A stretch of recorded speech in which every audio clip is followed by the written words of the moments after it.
Atos capítulo 6, versículos 4, que foi a leitura inicial.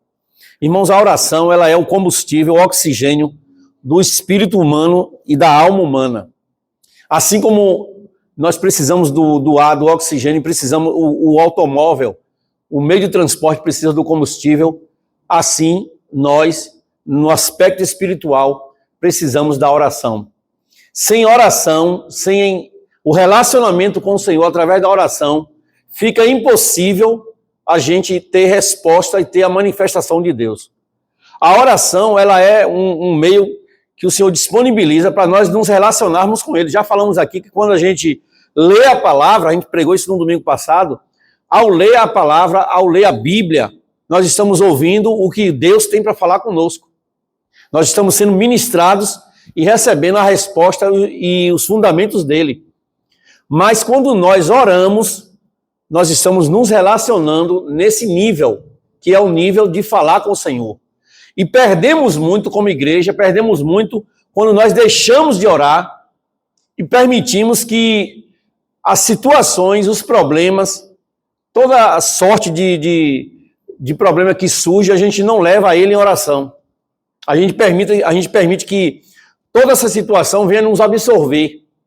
E a gente aí acaba sendo dominado, sendo vencido, sobrecarregado pelos problemas, e a gente esquece de orar, de apresentar a Deus. E a gente olhando à luz da Bíblia, a gente vai ver vários exemplos aonde houve resposta de Deus, houve manifestação do Senhor quando a igreja orou. Então aqui no livro do Atos dos Apóstolos, esse capítulo 6, a orientação da liderança da igreja no início aqui era: nós, a liderança, vamos perseverar na oração e na palavra. Então a oração, ela é o instrumento, ela é o meio que o Senhor disponibiliza para todo aquele que se relaciona com Ele, para que através da oração Ele traga resposta, Ele traga manifestação, Ele dá direcionamento, Ele possa dar direcionamento. Se nós, diante dos problemas, das dificuldades, se nós resolvermos orar, nós vamos ver Deus agir. Amém? Através da oração, grandes coisas miraculosas, poderosas, o Senhor já realizou e realiza. Quando o limite humano termina, as condições humanas terminam, finda, não pode ir mais do que aquilo ali que chegou, através da oração, Deus entra em ação. Nós já citamos aqui o exemplo do Josué, quando ele foi dar apoio a 4 reis. Havia acontecido a chegada à terra de Canaã, e Israel estava sendo atacado por 5 nações. E o que aconteceu? Ele estava ali dando aquele apoio e de repente a batalha se travou de tal maneira, a batalha estava tão acirrada, que o dia estava declinando. E Josué fez o quê? Que Josué tomou qual atitude? Ele viu que ia perder. Se chegasse à noite, a situação ia ficar pior, porque eles iam ser sitiados. Aí Josué fez o quê? Josué capítulo 10, versículos 12 a 14, diz o texto que Josué resolve orar. E a oração que Josué fez foi uma oração muito ousada. Ele pediu ao Senhor que o sol e a lua, rotação e translação, parassem. Na verdade, irmãos, o que parou foi o universo. Porque os movimentos de translação e rotação, se eles param, era uma desorganização terrível na Terra. Mas o que parou, na verdade, foi o universo parou por alguns minutos e o Senhor responde a Israel. Isso é comprovado pela ciência. Em algum momento da história, o movimento da Terra, por alguns minutos, ele parou.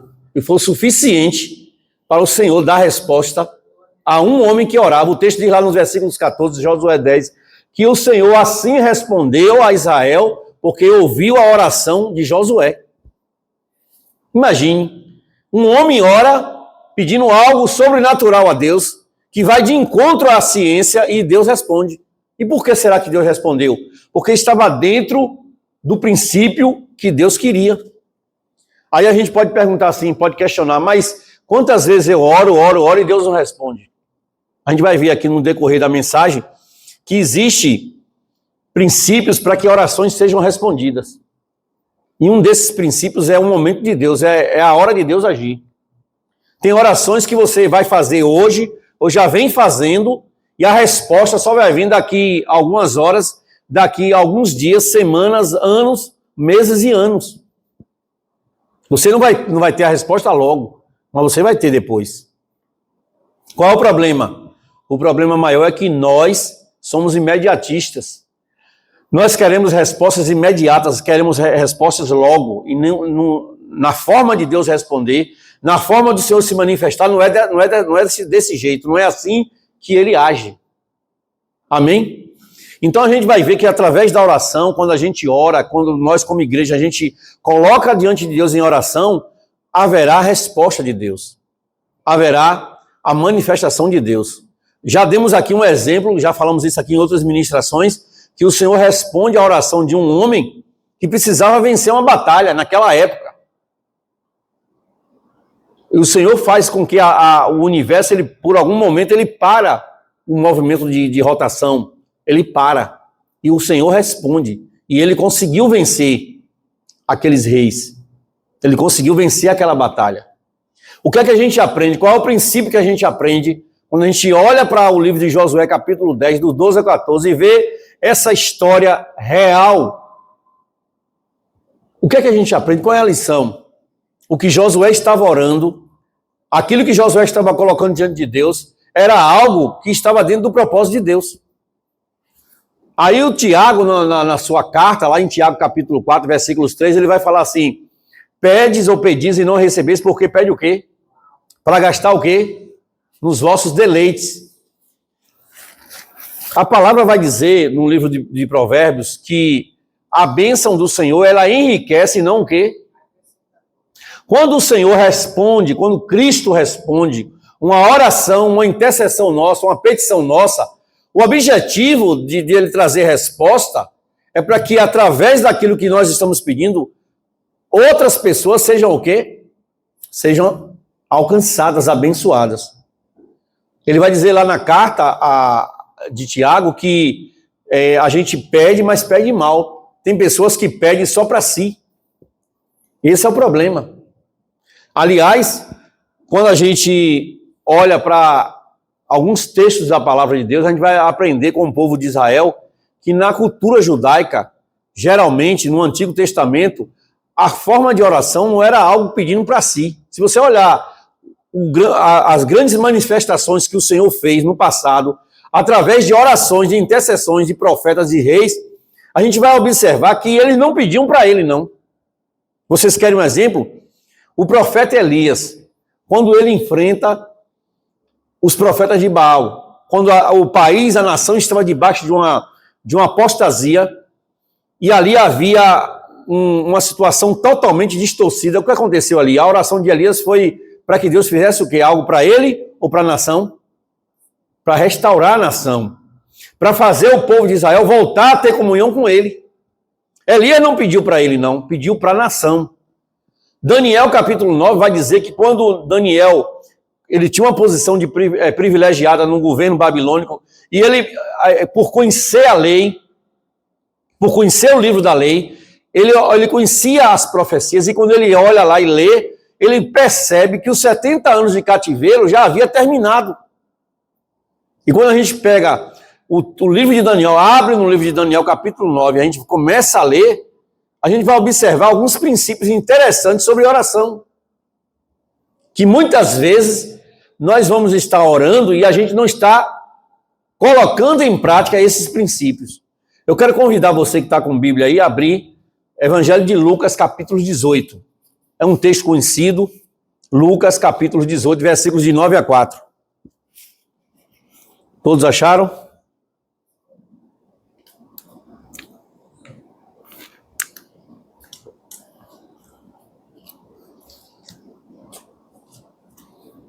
Lucas, capítulo 18.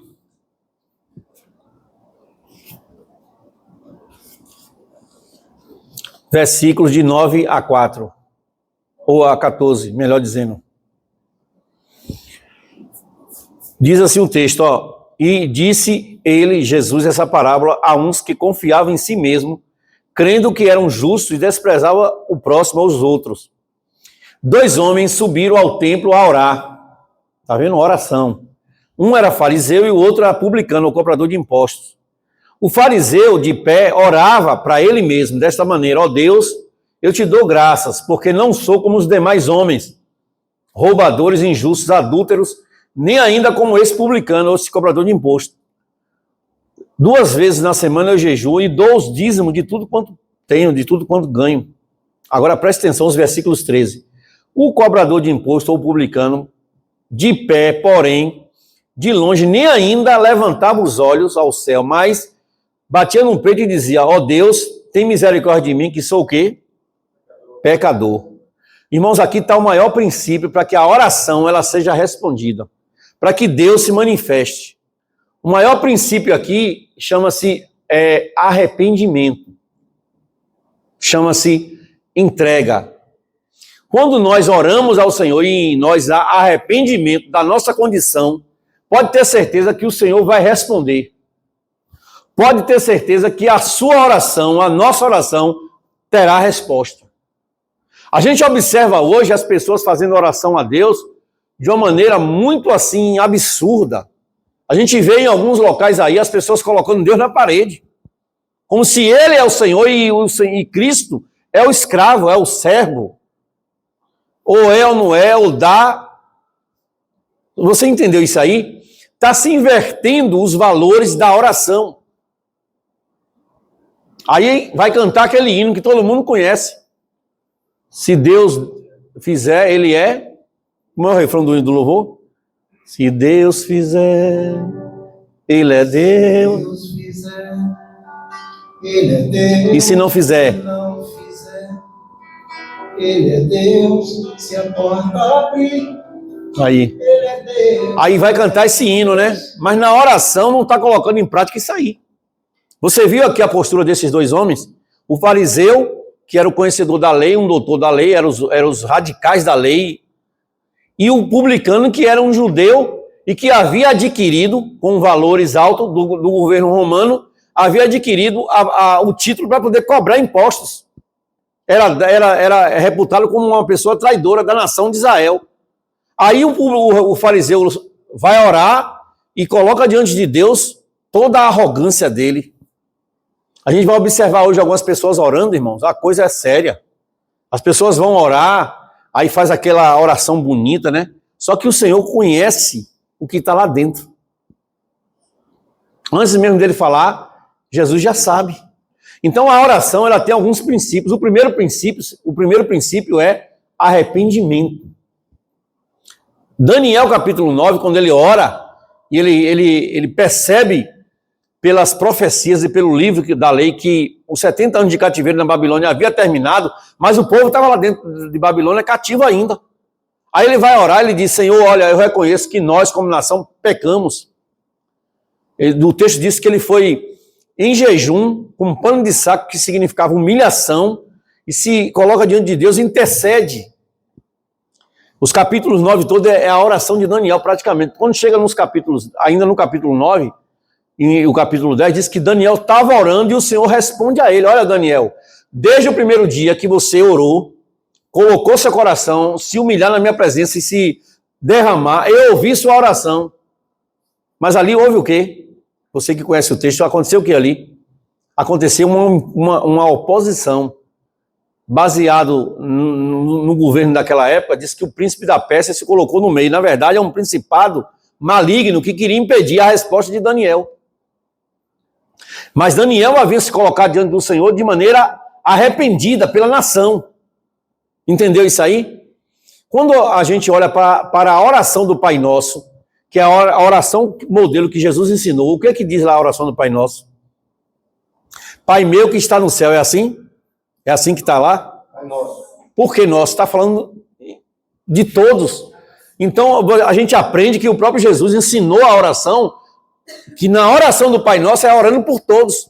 Ele é o Pai de todos, que invoca Ele em verdade e em espírito. Aí começa a oração do Pai Nosso. O princípio está ali: Pai Nosso que estais, santificado seja o... Aí vem a terceira parte da oração: vem o teu, tá vendo? Seja feita a tua...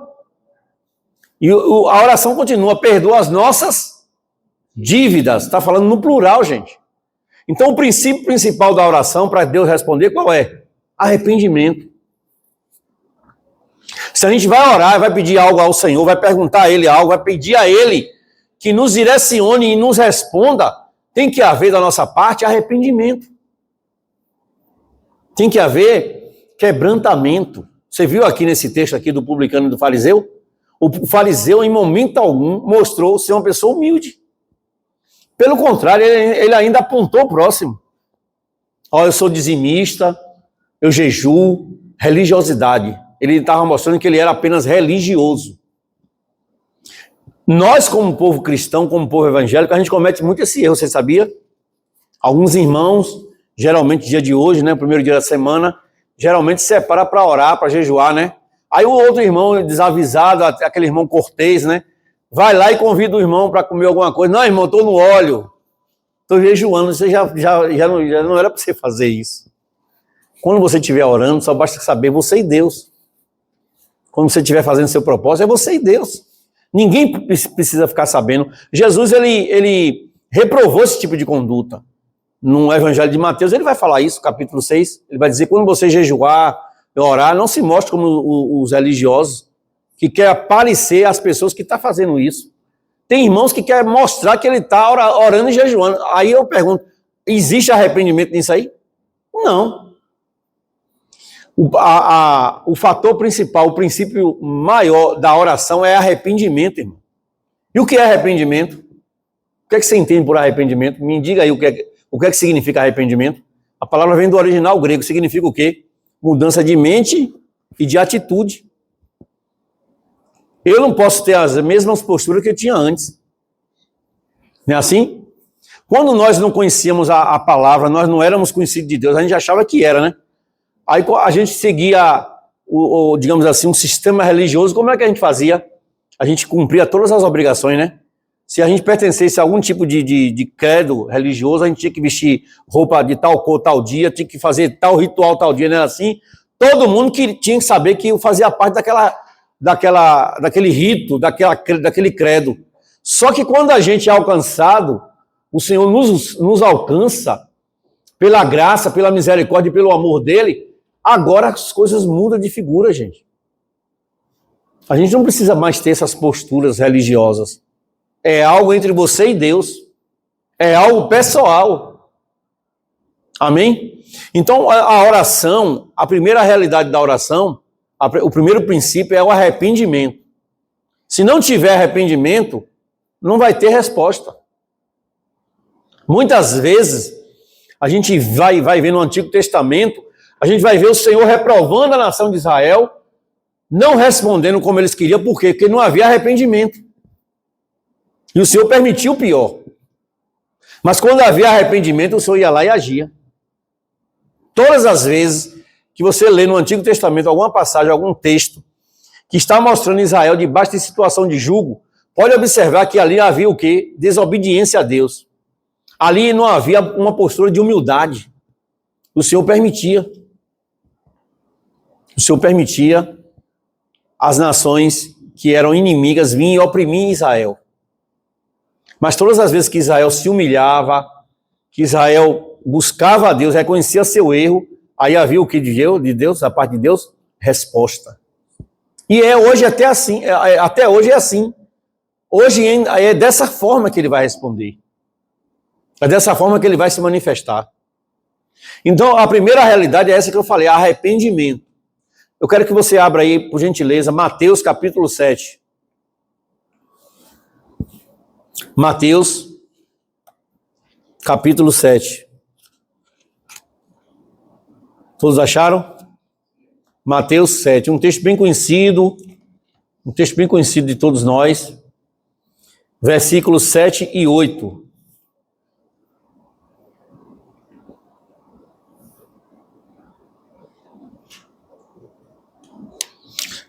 Mateus 7, versículos 7 e 8. Diz o que aí? Versículo 7. Serão dados. Busquem e acharão. Batam e a porta será aberta para vocês. Nessa tradução que a irmã leu aí, está mais atualizada. Nessa tradução aqui que eu estou na mão, diz assim: pedi, no versículo 7, dá-se-vos-á. buscar e vai encontrar, bater e a porta abrir-se-vos-á. Versículos 8. Aquele que pede, recebe, o que busca e o que bate, se abre. Observe que os verbos aqui estão no presente contínuo. Está dizendo que você deve perseverar. A oração tem essa tecla. Qual é a tecla que a oração requer de nós? A perseverança. Irmãos, orar é um exercício, orar é relacionamento com Deus. E orar tem algo interessante que muitas vezes a gente não atenta para isso, que é disciplina. Orar é disciplina. Se você tem disciplina na oração, você vai ver Deus responder. O problema é que a maioria dos evangélicos hoje, já há algum tempo, isso é uma coisa que a gente tem que falar, que é preocupante, perdeu essa essência de perseverar em oração. As pessoas já não oram mais como orava antes. A gente vai encontrar no Novo Testamento várias orientações de que devemos orar. Na primeira carta do apóstolo Paulo aos Tessalonicenses 5,17 diz o quê? Orai sem... Ou seja, não é apenas quando eu me dobro de joelho, ou entro no meu aposento, fecho minha porta e levanto minhas mãos e oro, não. É você, no seu dia a dia, nas suas atividades, mas você está ali em oração a Deus. Quando o Senhor tem um diálogo com a mulher samaritana no capítulo 4 de João, e aquela mulher percebe que Jesus, ele é um homem, ele se revela para ela, e ela fala, olha, vocês judeus, disse que é nesse monte aqui, o monte de Gerizim onde ela estava, aquela região de Sicá, vocês disse que nossos pais disseram que é aqui que a gente deve adorar, e vocês judeus, disse que é lá em Jerusalém. Qual foi a resposta a partir dos versículos 20 de João 4, que Jesus deu àquela mulher? Alguém lembra? Mulher, a hora vem que nem aqui nem lá, é em espírito e em verdade. Olha só que coisa maravilhosa, a graça nos proporciona. Você está dirigindo seu automóvel, você ali está orando e falando com Deus.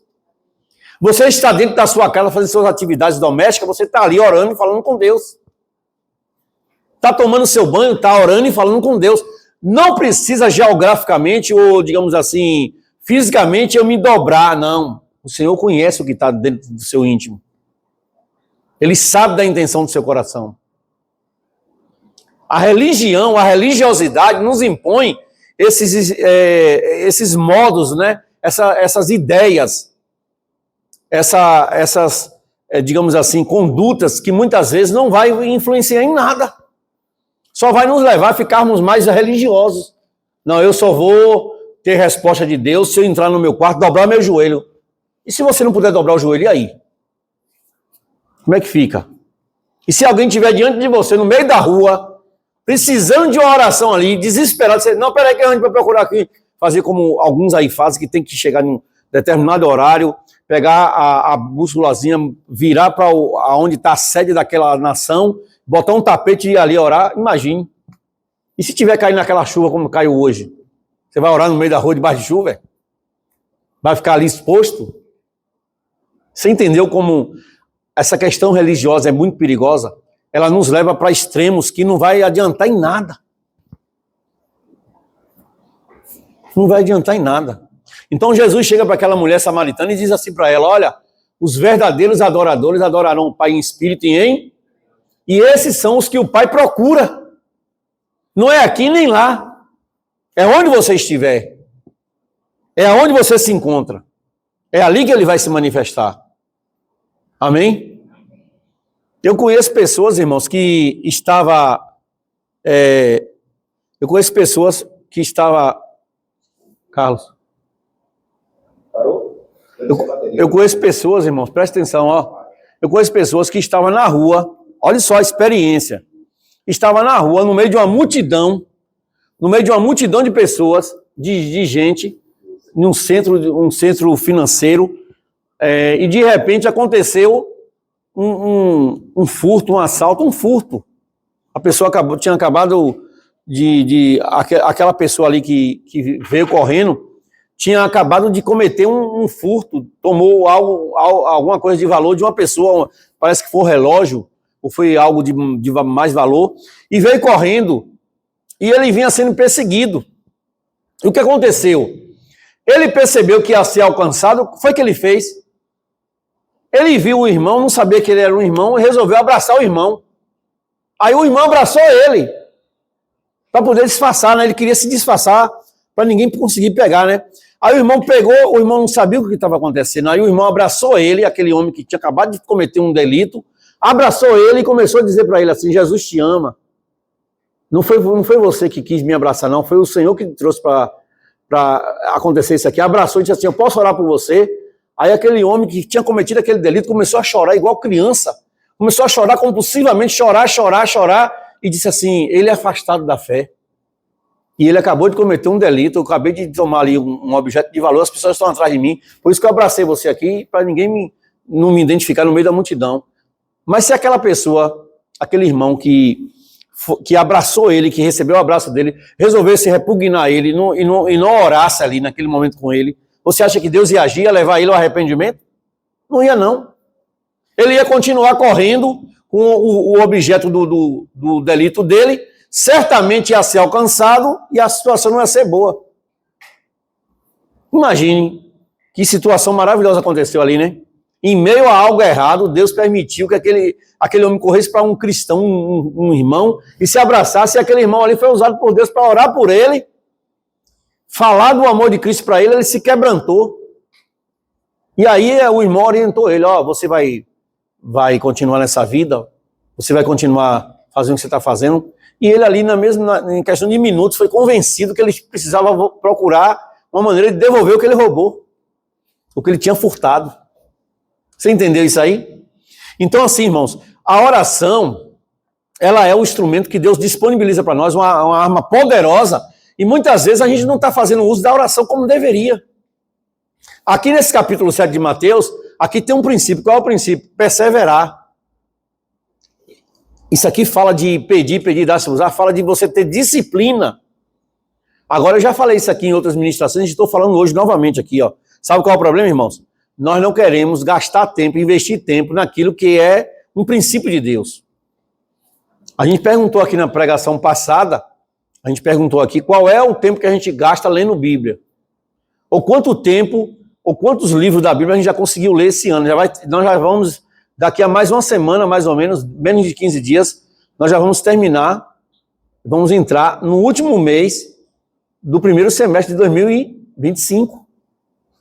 E vocês, a gente já falou aqui em outras ministrações, a gente já falou isso aqui, que a gente, infelizmente, percebe que no meio cristão, no nosso meio, as pessoas não valorizam a leitura da palavra e nem a oração, gente.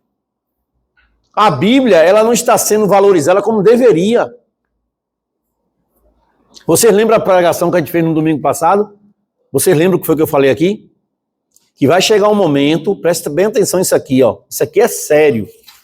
Vai chegar um momento, irmãos, em que a palavra ela vai ser subtraída. As ferramentas que estão sendo usadas aí para ajudar em algumas situações, elas vão ser usadas para subtrair a Bíblia, para tirar textos dos originais e colocar aquilo que não existe. Se você tem a Bíblia convencional de papel, impressa, valorize. Porque quando a gente usa a Bíblia nos nossos aparelhos celular, o perigo é maior. Para poder entrar o engano, entrar aquilo que é fake. Vai ser fácil enganar muita gente. Eu já falei para vocês que hoje já existem edições de Bíblia que foram modificadas, os textos nos originais foram tirados já está aí em circulação. Agora imagine nós como igreja, se nós não valorizarmos a oração, se nós não tivermos disciplina de oração. Você viu o texto inicial que a gente abriu aqui a pregação? Alguém lembra aí qual foi o texto? Atos 4:6. Mas nós perseveraremos aonde? Na oração e no ministério da palavra. Perseverar, irmãos, é ato contínuo, é disciplina. A vida de um grande centro, como Salvador, tem uma tendência natural a nos tirar e não permitir que a gente leia, que a gente ore, que a gente tenha uma vida de devocional com Deus. É tudo na correria. Não é assim? Mas nós precisamos colocar em prática esse princípio. Nós precisamos colocar em prática esse princípio. O próprio Jesus, no seu ministério terreno, ele tinha essa prática. Qual era a prática dele? Todas as vezes que Jesus terminava de fazer algo, um milagre, curar, libertar, fazer coisas maravilhosas que ele sempre faz, o que ele fazia? Ele ia para um lugar à parte, orar. Ele precisava orar? Não, ele é o próprio Deus, o Verbo encarnado, mas ele como um homem, ele orava. Aí eu pergunto, se Jesus nos dá o exemplo, nós não vamos seguir? Nós não vamos ter a prática? A verdade é uma só, irmãos, nós estamos muito aquém. Nós estamos muito distante daquilo que o Senhor espera de nós. A gente precisa voltar a essa essência.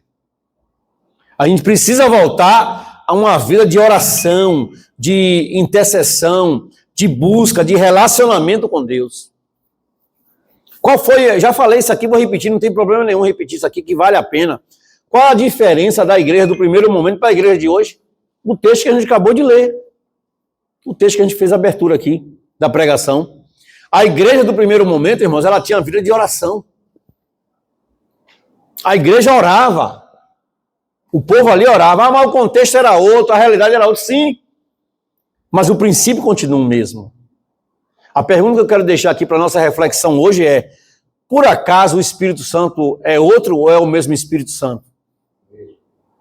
Por acaso ele é o mesmo Senhor ou não é? Claro que a dispensação, o momento, o contexto muda, mas ele não muda. O Senhor disse: eu, Senhor, não mudo. Ele disse isso para Israel através do profeta Malaquias. Ele está dizendo para nós hoje aqui nesse lugar que ele, o Senhor, não muda. Ele é o mesmo. Quem muda, irmão? Nós é que mudamos. Nós é que temos posturas que muitas vezes fica nos distanciando do que Deus quer. E a oração é algo de fundamental importância. Ela é um fundamento que a igreja não pode abrir mão. A minha orientação hoje, a minha palavra hoje para nós aqui, para mim e para você que está nesse auditório, nesse santuário aqui, é: persevere. Por maior que seja o problema, não desista. Tudo pode estar difícil, sim, mas ore. Quero que você abra aí rapidamente Atos 16.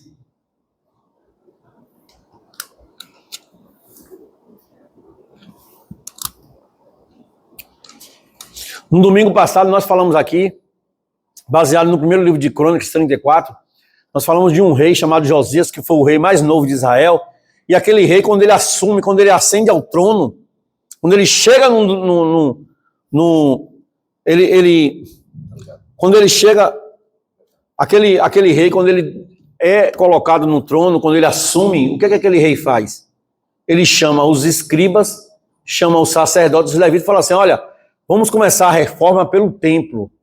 Vai lá no templo, obrigado, Carlos, vai lá no templo e limpa o templo, tira o que tem que tirar e vê o que está acontecendo. E quando o sacerdote e os levitas chegam no templo, o que foi que eles encontraram lá?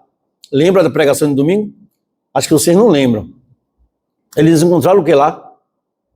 Vai dizer, aí tá gravando, não tá? A palavra. Isso, encontraram o livro da lei, largado lá dentro do templo. O povo, irmãos, havia abandonado a lei, a palavra. Qual era a realidade daquele povo na época, o povo de Israel? O povo estava caído, apóstata, o povo estava totalmente fazendo, cada um vivendo do seu jeito. Aí o rei fez: esse aqui é o quê? É o livro da lei, é o livro que nos ensina os princípios de Deus. O rei já tinha restaurado o templo, o rei fez: não, então lê aí, o que está dizendo aí? Aqui está dizendo que temos que voltar a cultuar, celebrar a Páscoa, e fazer o povo voltar a prestar culto a Deus.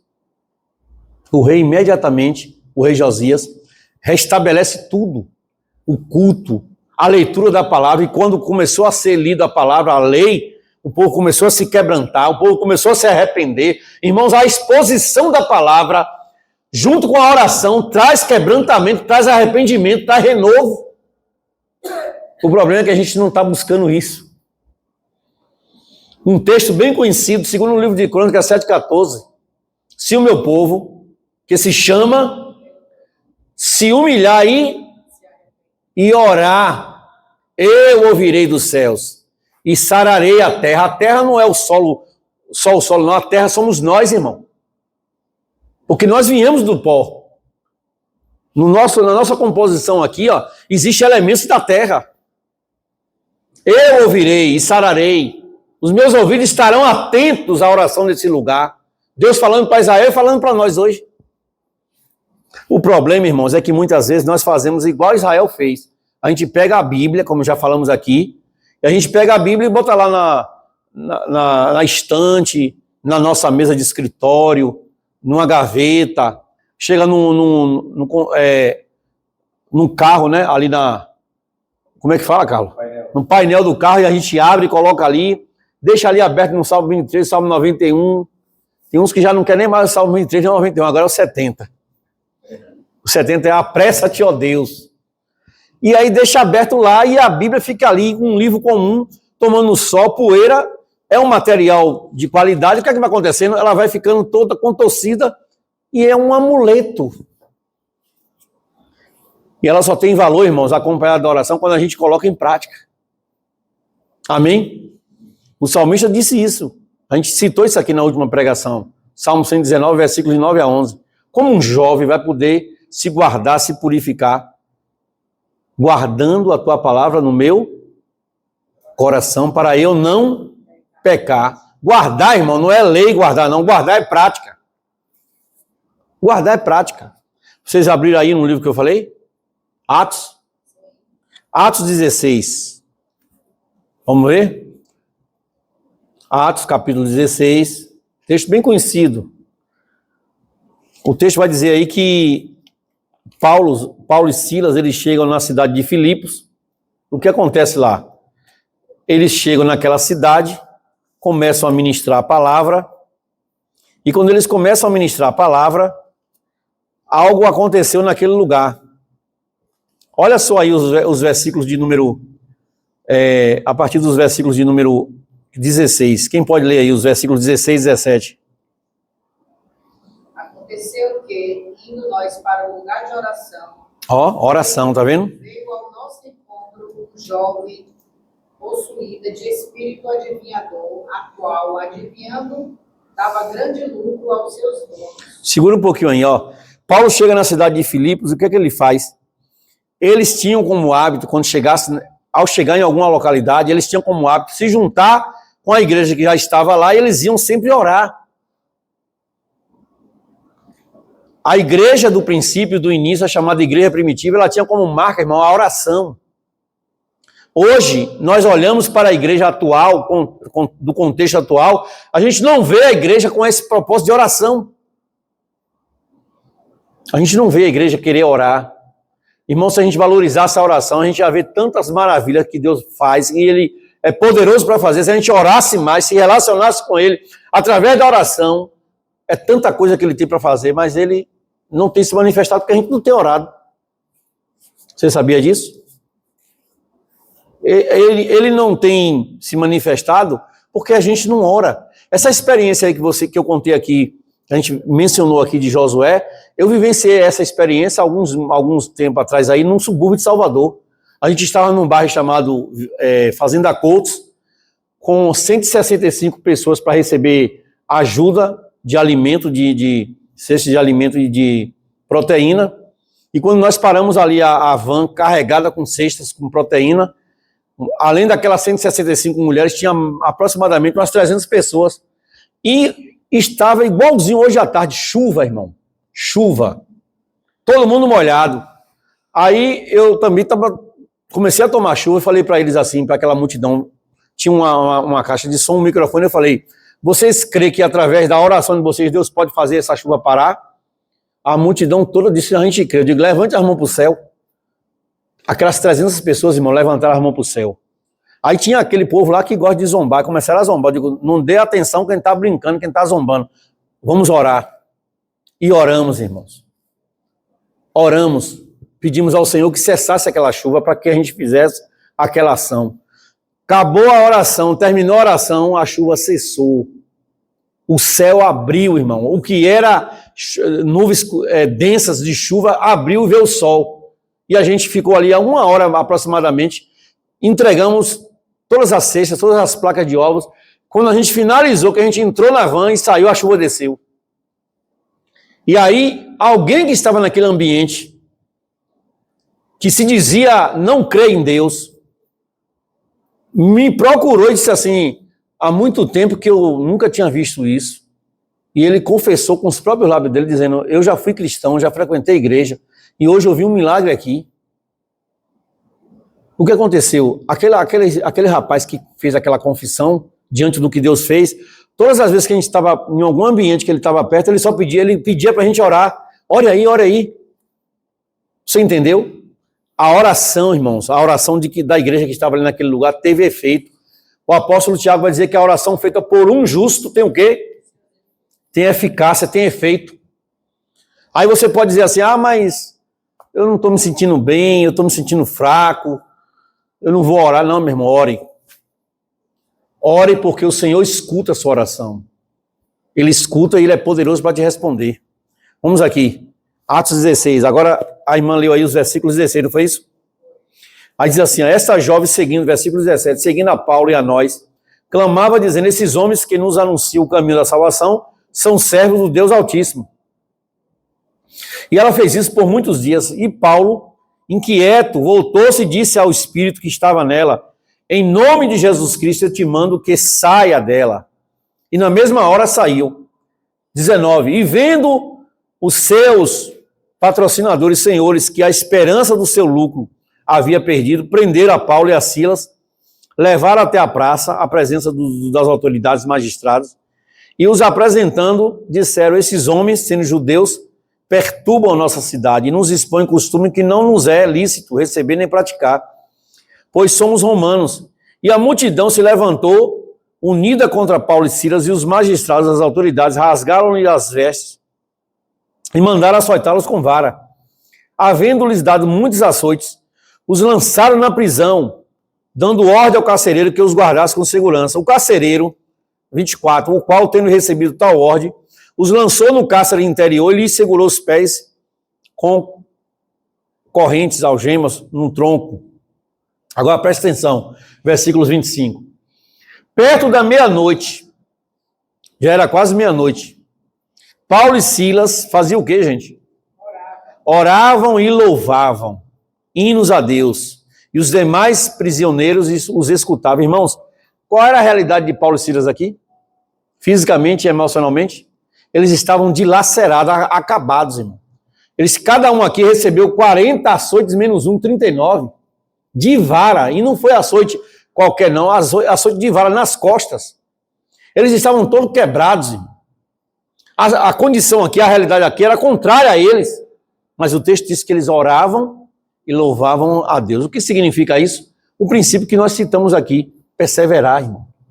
A situação está difícil, eu não vou orar não. Quanto mais eu oro, a coisa... Não, ore, meu irmão. Se você não tem condições de orar meia hora, 40 minutos, uma hora, ore 5 minutinhos. Você viu a oração do publicano? Como foi a oração dele? Não levantou nem a cabeça. Senhor, tem misericórdia de mim que sou pecador. Talvez não usou nem 20 palavras. E o Senhor, a palavra diz que Deus olhou e disse assim, esse daí está justificado.